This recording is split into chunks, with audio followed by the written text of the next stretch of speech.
Hi everyone, and welcome to this BCO webinar on the topic of value of net zero. My name is Jess Kennedy. I'm Associate Director of Sustainability at Arup. This is the second webinar of the BCA's COP26 series, working up towards a conference to be held on the 3rd of November, which will coincide with the COP. The BCO is encouraging all of its members to become net zero and sign up to any of the pledges that are being promoted by organisations such as the UK GBC. And also the BCO has 3 other seminars coming up before the COP, including one looking at embodied carbon, another examining the challenges around master planning and existing buildings, and one looking at how to achieve net zero in operation. So do look out for those and sign up. So on to today's presentation. I'm going to give a short introduction and then we'll have perspectives from our panelists before handing over to the audience for Q&A. Please post your questions in the Q&A feed rather than the chat feed, and then we'll be able to put some of those questions to the panel later on. So we have a really interesting lineup of speakers on our panel today. So I will just introduce them quickly. So we have Janine Cole. Janine is Sustainability and Social Impact Director for Great Portland Estates. She's also Board Director for the Better Buildings Partnership. In her role at GPE, Janine is responsible for the development and implementation of sustainability strategy, driving the creation of social value in the business and ensuring that health and wellbeing is front and centre of building design. Sam Carson.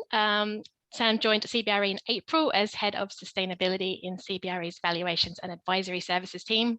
He's helping CBRE integrate ESG measurement into asset valuations and reporting. And Sam sits on the AREF ESG and Impact Investing Committee, the GRESB European Benchmark Committee, and the UK GBC Future Leadership Forum Advisory Board.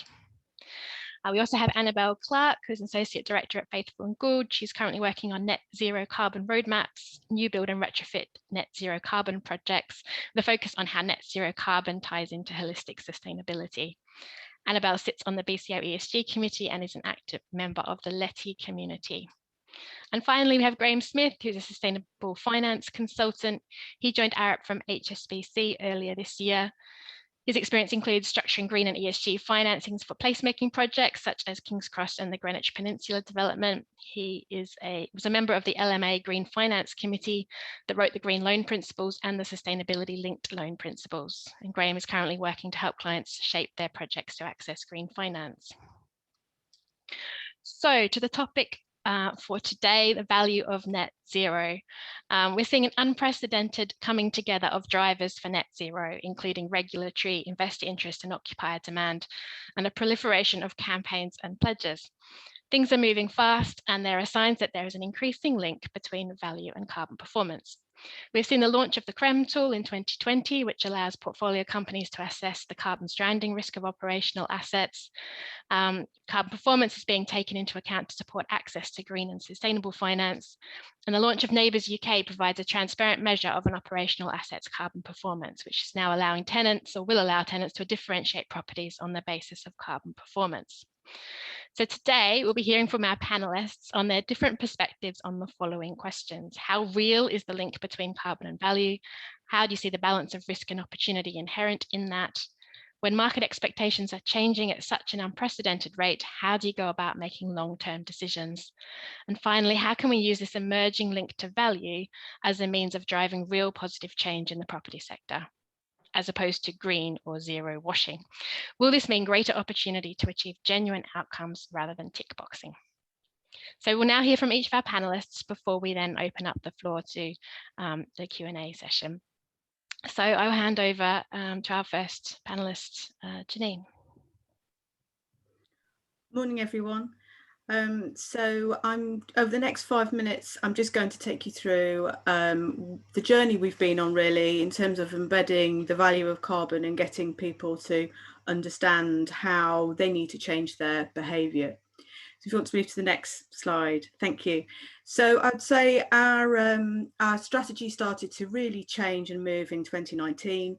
And when we started to think about setting new energy and carbon targets, and we first signed the Better Buildings Partnership climate change commitment as well.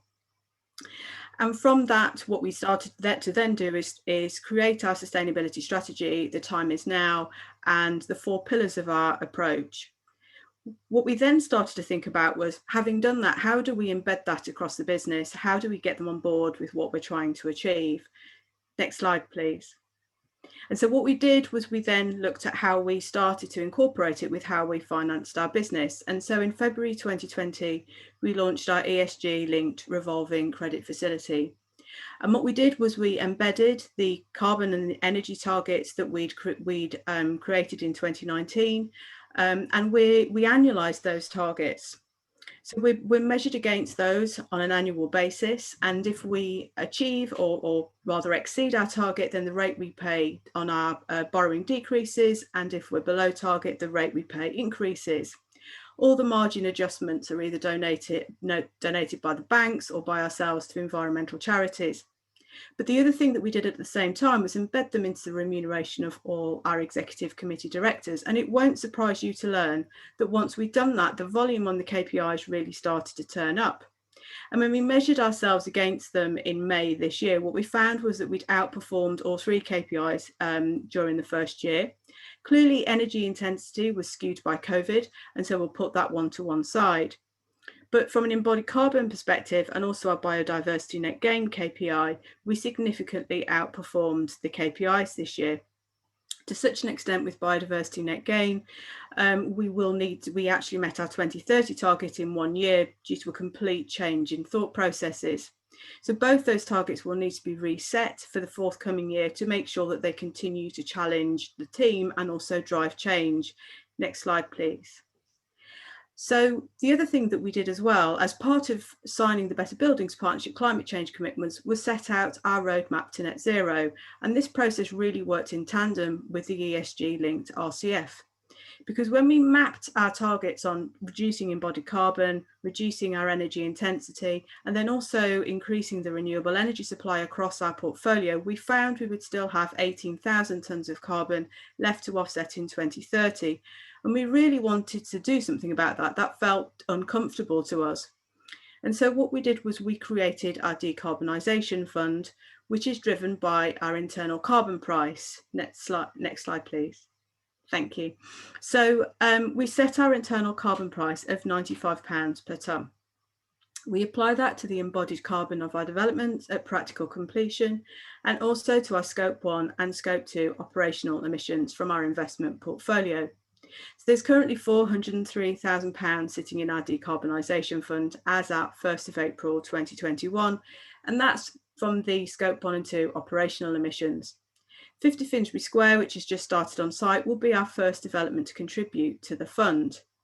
And what's really interesting about this process is that as the team have incorporated the internal carbon price into our development appraisal, they've really started to work hard to reduce the level of embodied carbon.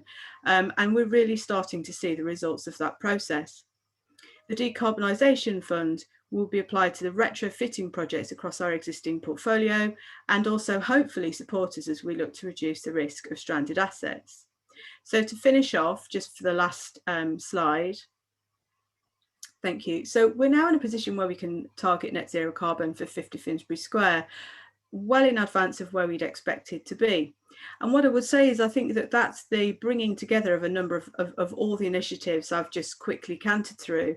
So setting our strategy, signing the Better Buildings Partnership climate change commitment, but then wrapping it all up with how we finance our business, putting it into the remuneration of our executive committee directors. So it really starts to have financial consequences. And then sort of the final step that we made at the back end of last year, bringing on that internal carbon price. So our development team can really start to see that show through how we complete our developments. And we're already seeing the first applications for funding coming from our investment portfolio from the Decarbonisation Fund. I think it's going to be really interesting to see how that plays out, because the development team are working just as hard to make sure there's hardly anything in the Decarbonisation Fund, which is arguably where we actually really need to be. So I'll stop talking now and pass on to the next speaker. Thank you. Great, thank you, Janine. That was amazing. And it's really interesting to see the different approaches that are being taken by organizations in order to combat climate change. So my role within the CBRE evaluations team is to help interpret the value that is associated with ESG. We think it's really important. So I'm embedded within that team. And clearly climate is an important part of the ESG discussion. And there's a couple of reasons for that. So I'm going to start to get into that on the next slide. So climate will really disrupt most sectors, but real estate is certainly one of those. And really, off the back of that, there is going to be winners and losers. So how do we help clients navigate these challenges? How do we help them understand the risks and so that they can see the opportunities as well? Because it needs to be both. So quickly on risks, the physical risks are obviously super easy to understand conceptually. Maybe they're really important to assess, and they can have some secondary effects, which I think are really interesting, like extreme weather and so forth. But they're sort of tangible, right? You know, climate is a physical thing, and so you understand these physical risks conceptually quite well. The transition risks, I think, are particularly interesting here because that's a market in transition. This is the disruption that we're talking about. And so it starts with legislation, and we think that the upcoming changes to the MEES legislation, for example, will have a huge impact on how obsolescence is understood within the market. Because ultimately, buildings need to meet that legislative requirement. And so those who do that sooner will hopefully feel the benefit and the opportunity rather than those who are waiting and challenged by the looming legislation. But that's not all. I think tenants have a huge role to play within this as well. And we're actually going to look on that a little bit more in a moment, because there's a huge impact around revenue and how organizations deliver a product. And finally, there's peers. The peers in the market, we heard about the BBP climate commitment, or the UK GBC one. And what these are doing, these are restricting a lot of how investors can invest in buildings because of their climate targets. And that means that there will be scarcity around net zero buildings, and scarcity drives value. That's economics 101. So I think that those are the massive transition risks that I think are particularly interesting, that are crucial to my role. And with those risks managed, then we can see the opportunities. There's going to be people who win. Those people who do win will have strategies similar to what Janine just spoke about, which help them navigate their way through this process and get there faster, so that they've got stock that is ready to go to those who are late to the game and maybe need some help decarbonizing and need to buy their way out. Next slide. So I mentioned tenants, and so the big question is, are tenants actually paying more rent for green buildings? And I think it's difficult to say at the moment, because obviously over the past year, there hasn't been a lot of transactions. So we're looking at that. That's a key part of this. And one of the reasons why we're looking at it so carefully is because these science-based targets. So these are just science-based targets. They're not net zero programs, and they're not the plethora of other ways that tenants may have climate commitments. These are simply science-based targets by the SBTi, and you can see a massive amount of growth in 2019 and 2020. And so this is going to drive ESG requirements into the leases and into what tenants are looking for on the market. And so you need to have decarbonization. There'll be a huge push for well-being as well. BREEAM just simply won't be enough. You won't be able to just stick a badge on it and say, no, this is a green building, you're there. In fact, we're going to have to see underneath the BREEAM into all the bits and pieces that represents, so that tenants can then make sure that's aligned to their own ESG programs. And these commitments will need a lot of collaboration. Landlords and tenants are going to have to work together in order to decarbonize buildings together. I mean, it's really important because obviously where the tenants are using the buildings and their use really drives a lot of the carbon that is in operation. So We think that's huge, and how that's going to affect future value, I think, is very important. Next slide. So I just wanted to summarize. So today we're in a situation where there aren't very many net zero buildings, but there will need to be in the future, particularly as organizations will be investing in them, or they have targets which need net zero buildings. So there's going to be a radical shift there. Tenants themselves, as we just discovered, we're not necessarily seeing the green demand yet, or at least we can't see the numbers. It may be there already, but we will in the future, as there are increasing hard and soft ESG requirements that go into leases and the relationship with landlords. Right now, we didn't touch on legislation too much, but as that all goes from theory to reality, we're going to feel, I think, a massive acceleration in the market toward green buildings and in alignment with the requirements of achieving that 78% reduction in carbon emissions by 2035. So where we are today, very low visibility on green premiums and brown discounts, but in the future, we expect to see that being highly explicit on rents and valuations. And I think that will really propel the market going forward. Great. I think I'm handing over to Annabelle. Brilliant. Thanks, Sam. That was excellent. So I'm going to touch on just exactly what is value. I mean, if you look it up in the dictionary, it's the importance or worth of something. And I think what's clear there is that value is ascribed by us. Climate change is definitely changing our priority values and providing a radical shift, as both Janine and Sam have gone through already. And net zero is the key sustainability trend that's risen up the agenda, particularly in the last 12 months. It really is clear that value and carbon performance are intrinsically linked. If we just move to the next slide, you can see here that traditionally value has been placed on cost, time, and quality, the triangle that you see on the left. And it's these key performance indicators that we've seen used time and time again to measure our buildings, to measure the projects that we work on, to measure us as people in the industry. But we're increasingly seeing this move from the triangle to the square on the right. And it's a conversation that's happening, and that by failing to consider the sustainability and the carbon opportunities, but also the risks that are presented by these sustainability trends, property owners, developers, tenants will risk losing out in the future.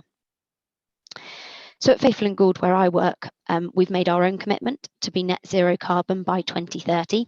We've produced our roadmap, similarly to how Janine went through there, to net zero carbon by 2030. And we've also become Gold Leaf members of the UK Green Building Council to make sure that we're held to account and that we sign up to those science-based targets and deliver on those. Lots of low carbon and net zero carbon developments are already being targeted by developers. Close to where I live, Lendlease's Elephant Park is aiming to go much further than net zero even, and actually be climate positive by 2025. So we are seeing that hugely radical shift, even now, from net zero to climate positive, and how we can look at that in the future. If we just move to the next slide, I was just going to run through the key value that I've seen in my experience so far that comes out of net zero. And while carbon on its own, of course, decarbonising the buildings and the offices that we occupy is absolutely key, we also have to capture the hearts and minds of those that are in influential positions with what is the value of this? What's the benefit of it? I mean, ultimately, we're trying to reduce climate change, but it's quite hard for us to see that as the initial impact. We need to look at how this actually impacts on the bottom line of environmental, economic, and social. So in terms of the cost, capital cost is a huge challenge. We need to look at the benefits of looking at this through a whole life cost analysis. When we sometimes refer to value, I think people tend to put a pound sign in front of that. You know, we see the big figures of it'll cost £10,000 to retrofit each home. You know, the public sector decarbonisation scheme is kind of there for us to look at from an office's point of view of what value has been put on decarbonisation. You know, if we look to the public sector for how we might respond in the private sector, the public sector decarbonisation scheme phase 2 had £75 million of grant funding. Applications reached more than 150 million before they had to shut it because the demand was absolutely huge. But whole life cost is crucial for investors considering the sustainability credentials of a building that could then generate higher returns and reinforce future occupational demand as tenants further prioritise sustainability and that triple bottom line. For tenants and buyers, the running cost of occupying a net zero building can be significantly lower, but certainly what we've seen is that this needs to be accompanied with huge reductions of energy demand, as electricity is much more expensive than our traditional fossil fuels, i.e. gas. With opportunity, I guess the other side of that is risk. We know that high quality products last longer than inferior alternatives, which reduce the maintenance costs and improve durability. We also want to look at the broader health and well-being benefits, which go beyond purely the financial considerations. Sustainable buildings maintain their value better over time, so therefore are less of a risk to those who own or operate buildings, offices, portfolios. Every building has an expected useful life before refurbishment's needed. And in order to realise that high value, we need to make sure that they are sustainably constructed right from the outset. It's also been evidenced that green certified buildings, and I completely agree that we need to go much further than just BREEAM or LEED or whatever it is that we're certifying against, are more resilient against market-wide shocks. But net zero carbon is key for that. We need to show reduced exposure to the systematic risk in the market and the wider economy. And I think that this will definitely translate to net zero buildings in the future, and hopefully really clear definitions and certifications so that we know exactly which buildings have that built into them. Given that increased occupier and investor demand and the reduced risk over time, there is a really sound argument that a net zero building could maintain a higher value for longer and with much less price volatility. With the staff attraction and retention, net zero is increasingly a personal objective of, I'm sure, everyone on this call, but all of the staff that we engage with, all of the people that occupy our buildings. And therefore, as landlords, as tenants, we need to show real influence to attract and retain those staff. And when we think that in most buildings, 80%, or in companies, 80% of the costs of those companies, those who occupy, come from the people in the building, health and well-being is the real value that comes out of this. For stakeholder engagement, we need to look, as Sam mentioned, at the looming climate legislation that's coming in. This will change frequently and we believe at a rapid pace. And so we need to ensure that buildings are really resilient to this and reduce the stranded assets that could come about as a result of that change in legislation and requirements.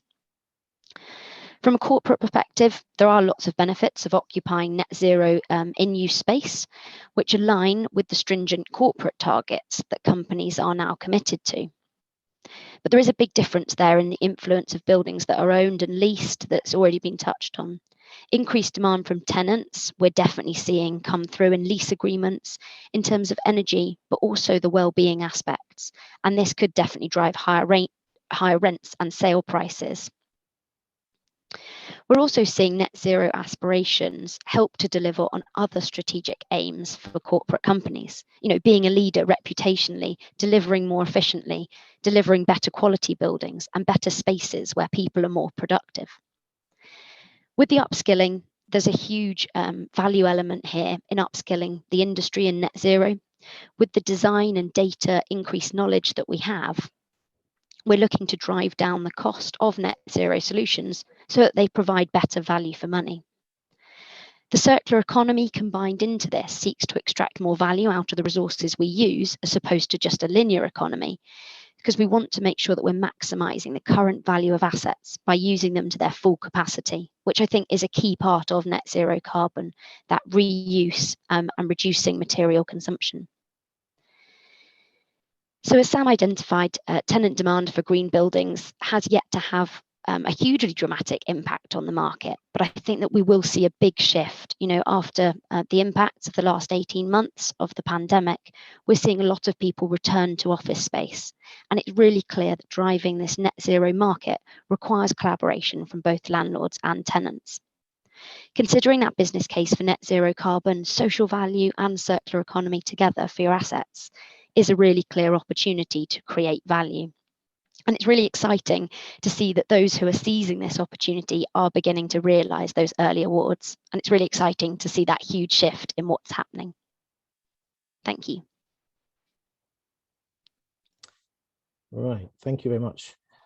Bryony, can we go through the first slide?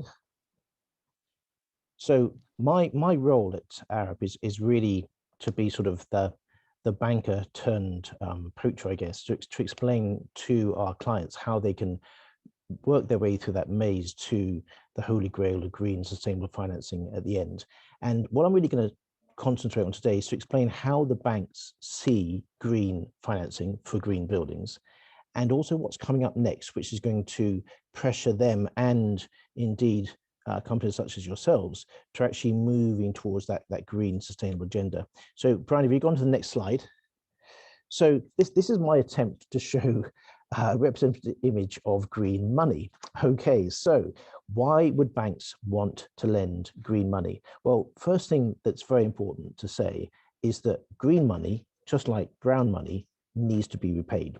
So every bank or financial institution that you approach is still going to be looking at the actual credit risks. They're going to be looking at tenancy, they're looking at other risk factors. We've obviously come out of the Brexit conundrum in the UK, but that caused, for example, a lot of consternation in bank credit committees as they're trying to work out the value of office buildings. And of course, that's not going to reduce in a post-COVID world. Banks again will be looking at just how secure is the rental stream from this building, how many tenants will be in it, how long will they stay. So green money is not immune from all the credit considerations that brown money has. But there are some interesting angles. What we're seeing today is an increasing number of banks with a net zero impact target. So they want to have net zero impact from their lending by 2050. Now, what that means is that when banks go up to their capital allocation committees and their credit committees, they have a pressure, they have a target that they need to achieve. Now, 2050 is a long way away, but there's other pressures. Banks are increasingly raising green capital from things like green bonds. Now, the green bond means you have to have an equivalent value of green loan assets to underpin it. Now, this is interesting because some of the first green bonds were underpinned by green buildings, and the banks have to maintain that value constantly. So as loans are repaid, banks need to do more green loans to replace them.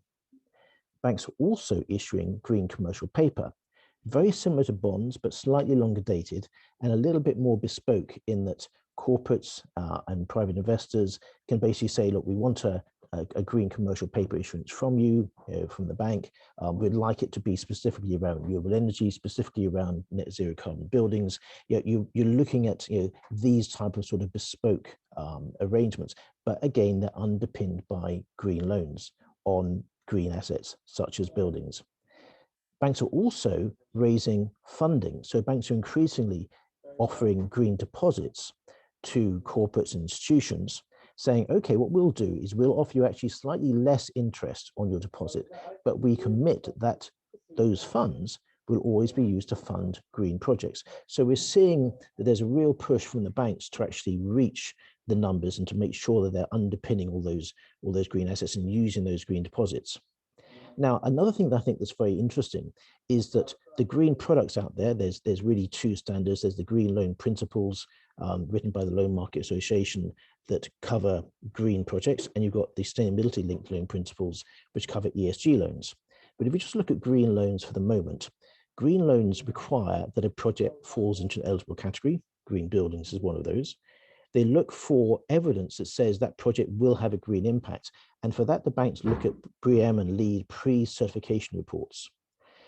The banks also need to be able to track that the green loan monies are going to that green project. So what they do is they pick out the key elements that come out of the BREEAM pre-certification or the LEED pre-certification, and they're tracking to make sure that those elements are actually going in, they're being commissioned.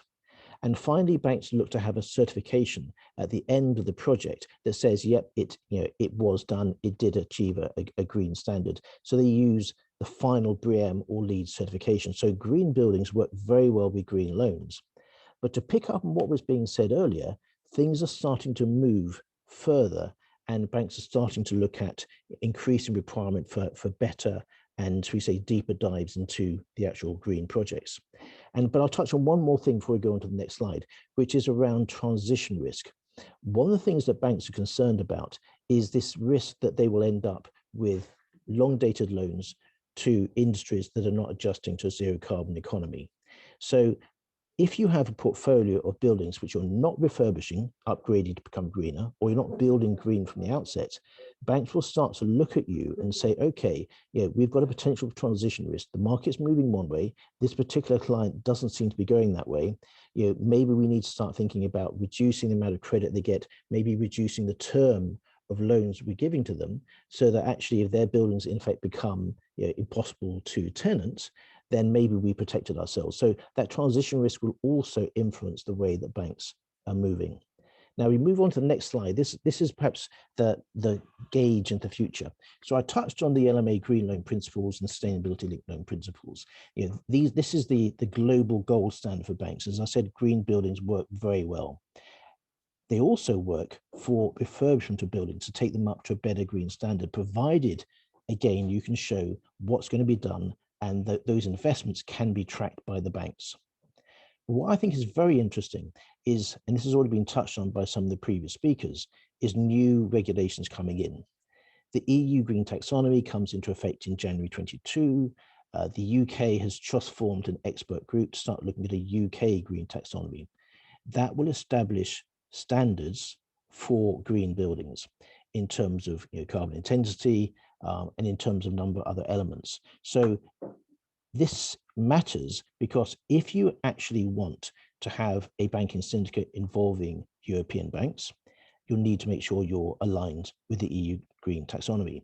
If you want to refinance the debt you took on to put up a building or to refurbish a building, and you want to involve European investors, perhaps by issuing a bond, perhaps by simply having a new loan taken out, again, those European investors will insist that the EU Green Taxonomy has been included in the planning of your building.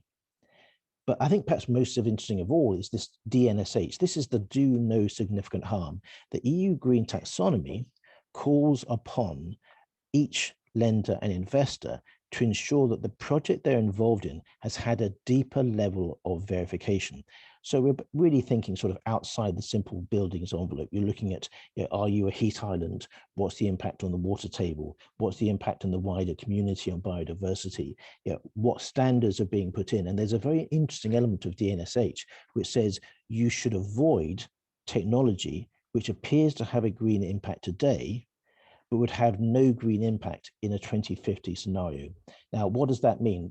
I think that probably the best example of that is we're seeing right now clients that previously put in energy centers, powered by gas, starting to seeing whether they can make those energy centers powered by waste heat from the London Underground system, or perhaps using air source heat pumps, but actually linking them into the water that's flowing nearby from the Thames. So they're starting to try and take what was considered to be good sustainable technology and trying to upgrade it towards a 2050 scenario. So this is important. You need to make sure that as you're looking at your projects, you're working with consultants and engineers that can do that do no significant harm test, because at the moment, BREEAM and LEED do not give that certification. They do not include those words as they issue their certifications.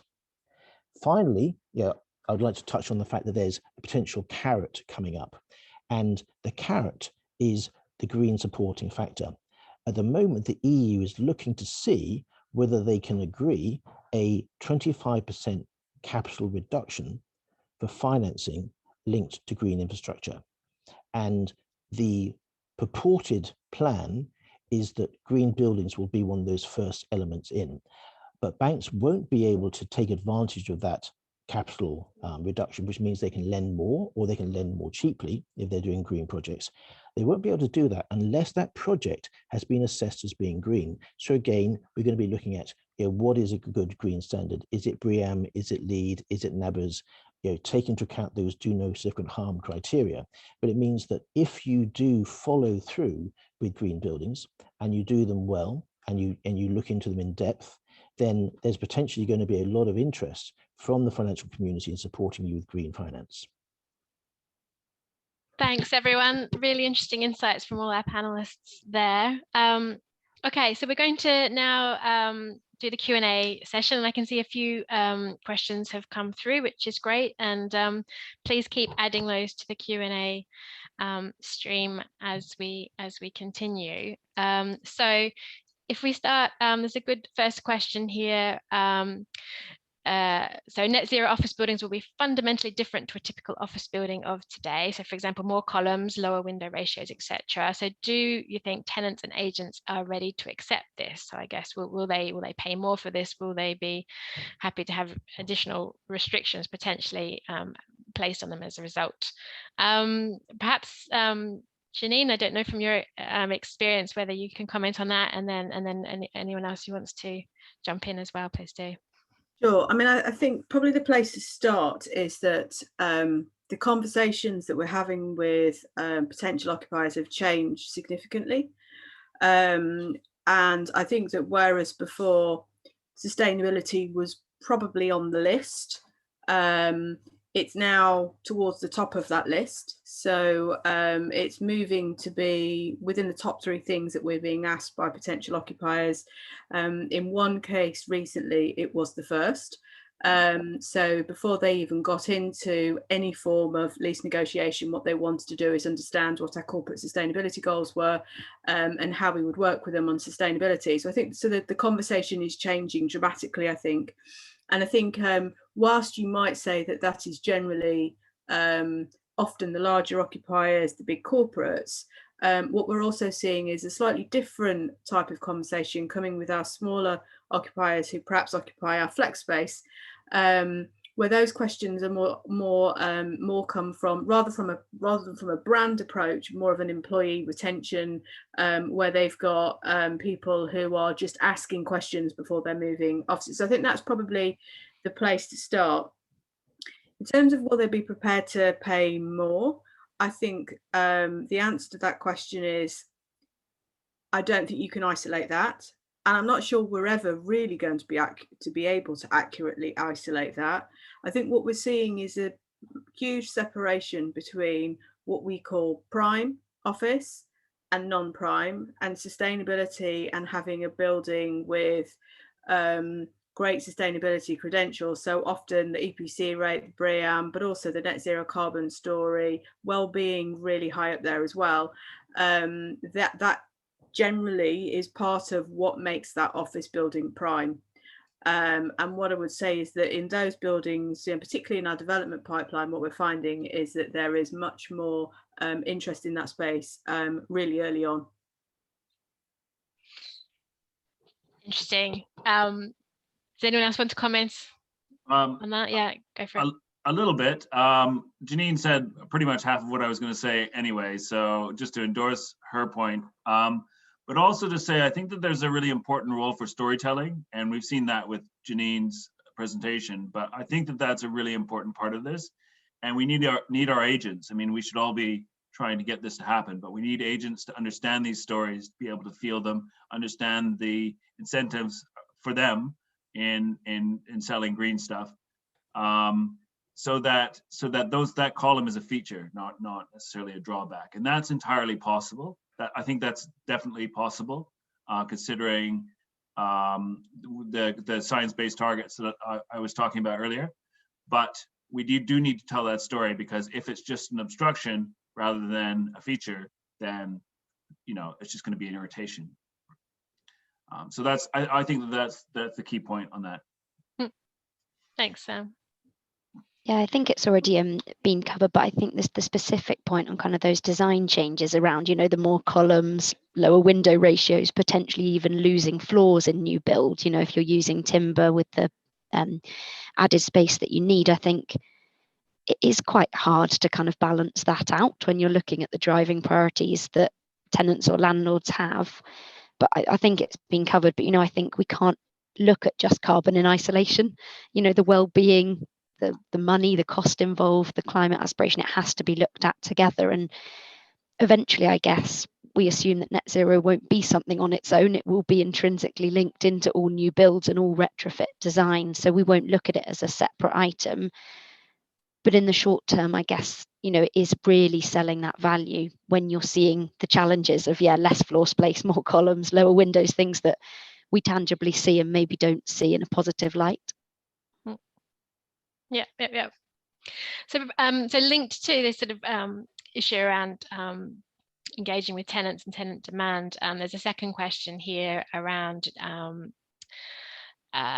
whether tenants will pay, related to whether tenants will pay more rent for a net zero building, but perhaps if the occupational costs are lower, is there an opportunity to change the way leases are structured to share cost savings between tenant and landlord? So I guess there's a first question there as to whether we do think that occupational costs will be lower, but then interested to see how that might affect the structuring of leases. Over to the panel. I don't know, again, Janine, you may have direct experience of that, but others may also have thoughts on that. So I think, it's a good question, and I think that one of the places to start is probably, and I know there've been a number of studies with this about sort of the amount of operational costs that actually, from an occupier, what that actually makes up of their overheads, and it's fairly small actually. And actually, the bigger thing that is a sort of a bigger cost for occupiers is their people. And actually, the place to get to with sustainability is their people demanding to be in a sustainable building, and that's when they're going to pay more, because that then makes it key to employee retention. And I think that's sort of the space we need to get to. The energy, of course, is really important, and it is really important that they're in energy efficient buildings. And I think that actually we've had many more questions around not just energy efficiency, but continued energy efficiency. How do we keep our buildings performing well, which is a really nice space to go into. And I think from a green lease perspective, those two things then go hand in hand. We can obviously look after the base build, but also we can influence our occupiers' emissions as well. And so we are looking at how do we engage better with our occupiers. Green leases are one of those things we can do, but often we find that people are a little bit cautious of enforcing the clauses within a green lease, and that actually the carrot can be much more useful than the stick. And so that whole sort of conversation engagement piece we're finding to be more effective, but I think we're still, I would be over-egging it if I said we had all the answers with how to get occupiers on board. That's for sure. We're just at the beginning of that journey, but I'd say the signs are good. And that's been my experience in the past, actually, with advising clients, is perhaps having MOUs outside of green leases as a way of working together. Sam, I think you were going to say something. Yeah, this whole thing is fascinating to me, and I think this is where the rubber really hits the road. Is this change piece, as I mentioned in my bit, the collaboration aspect, and I think it's just really important to understand what the challenge is here. Janine's got hundreds, maybe, of tenants. It's possible that those tenants may have dozens, if not hundreds, of landlords. And so we have a many-to-many problem, and it's a really, really difficult one, because we need to set structures that are scalable, but at the same time intimate, in order to get this job done. And so I just think that we need to think a lot more about how we standardize that, because I can tell you that tenants are complaining as much as landlords are about how landlords aren't supporting their green initiatives. That's happening all the time. And at the same time, we're in this forum, we're talking about how tenants aren't supporting it. So it could be that just the wrong people are talking, because I've seen it in the past where, we can see both sides of that engagement, and they're just not speaking to the right people. And I think that there are just better structures of how we get around that. Sorry. Yeah, no, very good point. Okay, just looking at other questions here, and we've got a more specific question, a little bit different around, so if we're designing for net zero, that may reduce material content of buildings, which may place constraints on designers. So just to broaden that question out a little bit, I think, what do we what does the panel think around how do we bring the supply chain with us? How do we incentivize the supply chain to help deliver on net zero buildings? Annabelle, maybe, I don't know if you have any initial thoughts on that as consultant. Yeah, I think it's absolutely key and such a great question. I mean, we have to bring the supply chain on this journey with everyone. I mean, ultimately, they deliver the products, the materials, the transportation of everything that we're saying that we would use to build these net zero buildings. And so, you know, particularly when we expand out to your whole life carbon and embodied carbon, your scope 3 emissions, the supply chain are absolutely key in delivering that. And I don't think we do have all the answers yet. It's a huge challenge. I think, you know, scope 1 and 2, our direct emissions of our buildings, are much more understood. I mean, even just mapping out where that carbon's coming from in the supply chain is a challenge. The drive to reduce the material content of the buildings and the specific point about going to place constraints on designers, we are seeing that firsthand, you know, around facades, but particularly M&E equipment. You know, when we're talking maybe about using passive house as a framework for helping reduce energy demand, there are only 1 or 2 suppliers in some instances that have the right equipment. And so it is going to reduce, I guess, kind of the market that we can go to. But I think this is the key in kind of making this, you know, if clients are asking for this, you'll then see the costs reducing because it will come to market. There'll be better design information, better data to understand the value, and that will incentivize the supply chain to deliver net zero carbon products. But I think it's everyone's responsibility to, you know, not shut certain people out of that journey because they're not delivering. There has to be that upskilling element and sharing of knowledge. So again, that's sort of partnering with on the client side and the supply chain. I think probably just to jump in there, Jess, as well, you know, so acting as client, and actually before this, I came off a design review panel call for one of our forthcoming developments, where the architect and M&E consultant working on the project were talking about how do they reduce embodied carbon, what can we do with the cores of the building, do we move the core, do we not move the core, and what is the carbon calculation that we're going to make to do that, what's the impact on the building.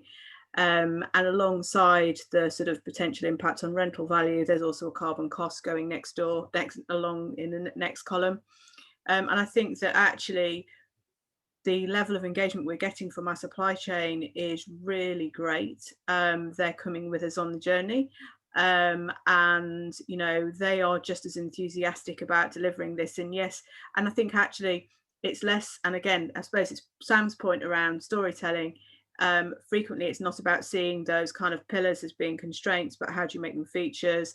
How do we do something slightly different with this design? And I think that actually there's some really encouraging signs of some imaginative thinking.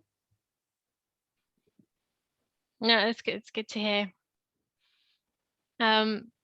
Okay. No other thoughts on that? There's a good question here in relation to the term net zero and whether it's too vague and open to interpretation, and does it what does it actually tell you about a building, for example. And this perhaps links as well to sustainable finance in terms of again definitions of green or sustainable buildings. So perhaps interested in Graham's view on this is should we be using this term net zero in this context, or do we need to really just focus on breaking that down into its component parts? Yeah, this is a very interesting question, and I'm going to answer it by actually telling a bit of a story about the way that banks interpret net zero financing.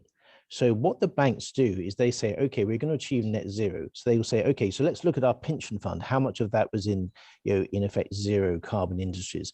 They will then look to see, okay, what have we arranged for people in terms of bonds? We haven't lent any money, but we help them issue a bond. Okay, we'll count that as net zero. Then they'll start to say, okay, what about the impact of our own operations? Where are we buying our energy from? How much of that is renewable? They'll add that in. Then they'll start saying, okay, can we start to plant some trees to also offset our lending. And so for them, net zero is going to be this mix of different things. And it's very, very interesting that that the question says, what about this carbon offsetting? Is that how you're getting towards net zero? So the banks are definitely almost looking at almost anything they can to get towards that net zero target. But I think one of the things that's really going to be interesting here is the world is changing, standards are getting tougher. The EU taxonomy will define net zero for buildings, and it will actually, by using that do no different harm criteria, oblige designers and architects and building engineers to actually go deeper to actually justify and explain why is that net zero. So as we say, some of the avenues for escape are going to be closed off. So it will get tighter and tighter, and it will be taxonomies that will drive this. But there's a really, really important point here, which is to make the world green, to make buildings green globally, you cannot use a European standard everywhere. It's just impossible. So one of the things I think the banks are concerned about taxonomies, and if they drive this agenda, is that they don't really cover this idea of transitioning, of trying to improve buildings, of trying to reduce their energy utilization. And they don't really look at this idea that in the developing world, a building might be considered to be, LEED silver at best, when the banks start saying no, LEED gold, LEED platinum is what you should be doing. But the point is, you don't want to disincentivate people from doing the best they can in the local circumstances, using the local energy sources. So I think that the taxonomies will drive, but there is a risk that the taxonomies will in fact say, if you live in a highly developed market with very, very good standards, and you've got your own UK or whichever country Green Building Council, great, you can do it. But that's not going to be the global solution. So I think the banks, particularly international banks, will be saying, okay, we may have to have a net zero interpretation that varies from country to country, because otherwise what we'll simply find is that 3, 4, 5 countries' buildings will reach net zero standards, all the others won't. And if the banks then cut off green and sustainable financing to those other markets, then that's not actually helping. That's just getting in the way of positive change. Interesting perspective, Ed. Any thoughts from the rest of the panel on that?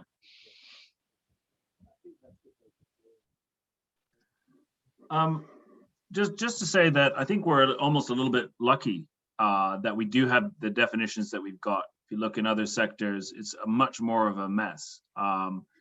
And I know that everybody gets obsessed with the offset question. It is an obsession that everybody has. And I think it's the problem with the term net zero is that net comes first, and it should be zero first.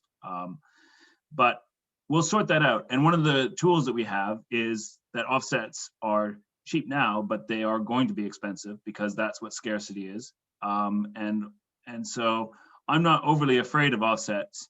I certainly wouldn't build a strategy that depends upon them in a significant way, because you're going to find that is a tax on your organization that you don't want, because it's based on market rates. And I think that's a really challenging situation to find yourself in 2035 or 2030 or something like that, when we're seeing 80 to 90 pounds a ton instead of 15 where we are today, 10 to 15, and so and continuing to rise as well. So I'm not as worried about that, because I think that it will clean itself up.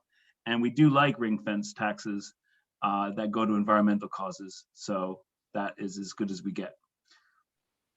I wonder, Janine, if there's a link there in terms of your internal carbon price and where you chose to pitch that. You have some insight there. Yeah, I mean, I think so. Our internal carbon price has been hugely helpful. The reason we pitched it at £95 per tonne was there were a number of reasons we did that. So partially it was to do with clearly the GLA is pitched at £95, so that was an influencing factor. But we did look globally at what was going on. We did look at what some of our peers had set prices at that point. So we did look at where they were.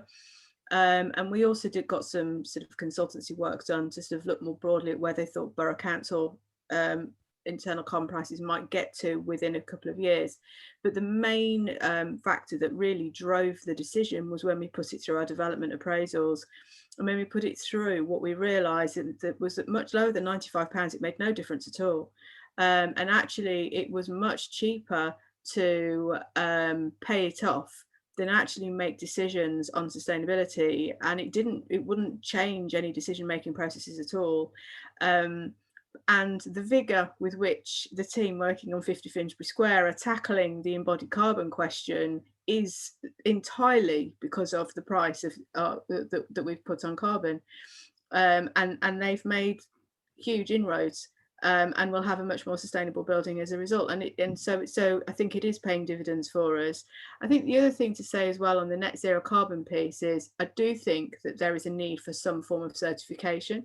I don't, our team within GPE call certification swimming badges, because there are so many of them. But I think there is a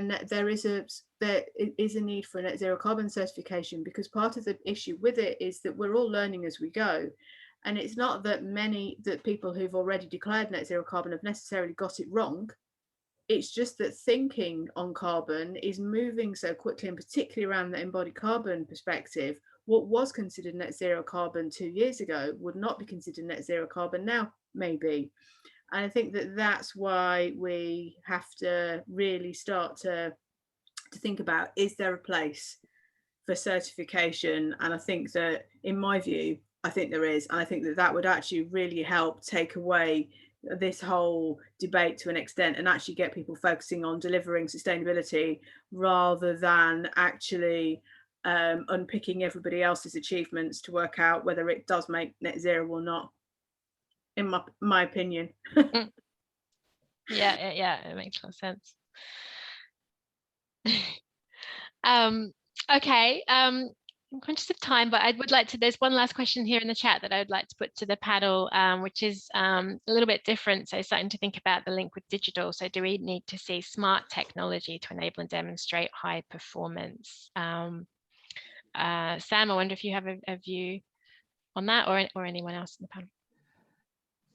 Yeah, I think that it's going to be difficult. You either have to have a really dumb building that has virtually no systems in it whatsoever, or you have to have a very, very smart one, and it's a little bit binary. And maybe we might find ourselves in very, very nicely passive, wonderfully controlled with very little smarts. But I think most buildings will probably have really, continuation of the trend of big, complicated HVAC systems that require lots of control and sensors. Also, the well-being side, as we all know, we want to know what's in our air. We all want to know how comfortable we are. We need sensors to tell us that, apparently. So I think that has a strong role to play in a smart building. Great, thank you. Actually, I've just seen one more question come through. So part of the journey of a building is long life and loose fit. So with material reductions, potentially more columns and thinner slabs and shallower beams will reduce the range of uses to which a building can be put on its second and third uses. What do the panel think? So this is a sort of the circularity and durability of buildings. Any thoughts on that? I think it's absolutely crucial. I like that long life, loose fit. I guess the words that we quite often hear are that flexibility, adaptability, durability.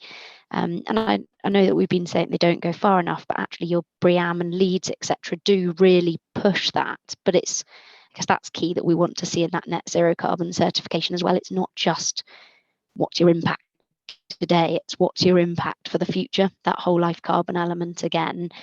And yeah, completely agree. You want to look at how you can adapt in the future, reuse. We're seeing lots of buildings that might not have the capital cost up front, looking at increasing the structural load so that in the future you can put more PV panels on the roof to actually have more renewable energy as well, so that you're reducing your offset cost that we were just talking about earlier.